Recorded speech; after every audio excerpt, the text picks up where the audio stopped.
We all know how Joseph's story ends. The palace, the ring, the governor, but nobody talks about the years before that.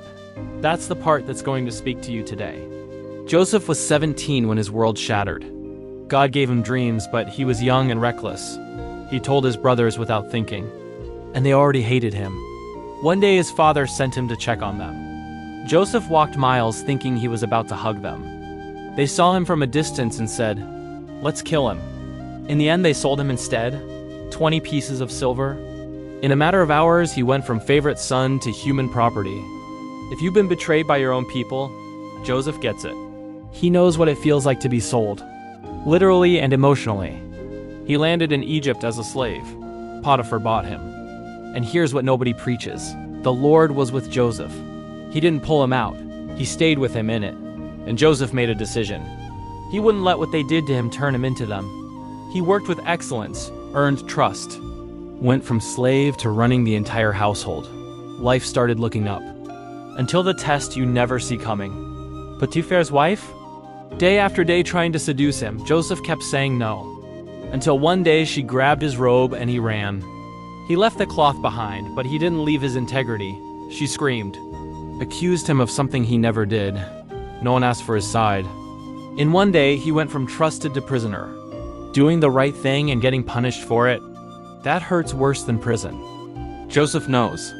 If you're being accused unfairly right now, if you did the right thing and it backfired, he's been there. In that cell asking God, "Did you get me wrong?" The answer is no. God doesn't make mistakes, even when life does. In prison, Joseph did what he always did. He served, interpreted dreams, helped the cupbearer and the baker.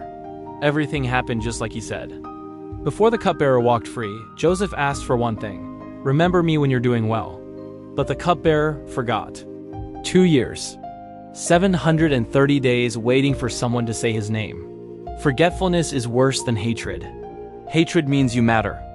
Forgetfulness means you don't exist. If you feel invisible today, if your messages get left on read, if your prayers hit silence, Joseph was there. And the Bible still doesn't say he turned bitter. It says the Lord was with him again. In the pit, in the house, in the prison. God doesn't always pull you out. Sometimes he gets in with you. 2 years later, Pharaoh had dreams no one could explain. The cupbearer finally remembered. There's a Hebrew in jail who interprets dreams. They pulled Joseph out, shaved him, changed his clothes. From a cell to the throne in hours. That morning he was sleeping on straw. That night he was dining with kings. Joseph didn't just interpret the dreams.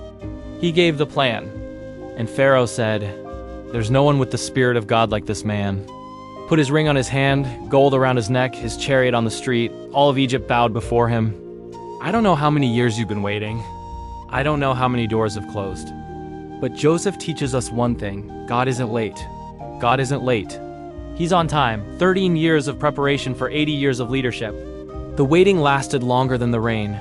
But without the waiting, there's no rain. Years later, the famine hit. And his brothers showed up in Egypt, the same men who sold him. They didn't recognize him.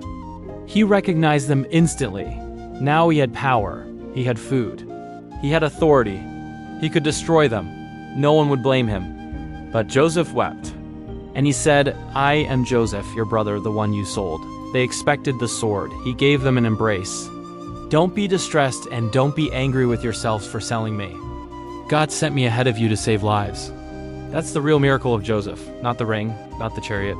The miracle is that 13 years of betrayal didn't make him a betrayer. 13 years of injustice didn't make him unjust. 13 years of being forgotten didn't make him bitter.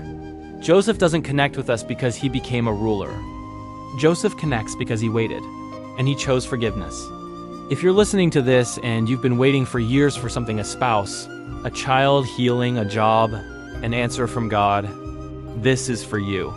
The most important part of your story isn't the palace. It's not quitting before you get there. Maybe you've been waiting 5, 10, 15 years without knowing the ending. Joseph waited 13 without knowing. But the Lord was with Joseph, in the pit, in the house, in the prison. And he's with you now and you're waiting. Maybe God isn't delayed. Maybe he's developing you. Because a palace without character will destroy you. But character without a palace will carry you forever. Don't quit. Don't turn bitter. Keep serving even while your life is on pause, because the God who remembered Joseph remembers you. And if he survived the waiting, so can you.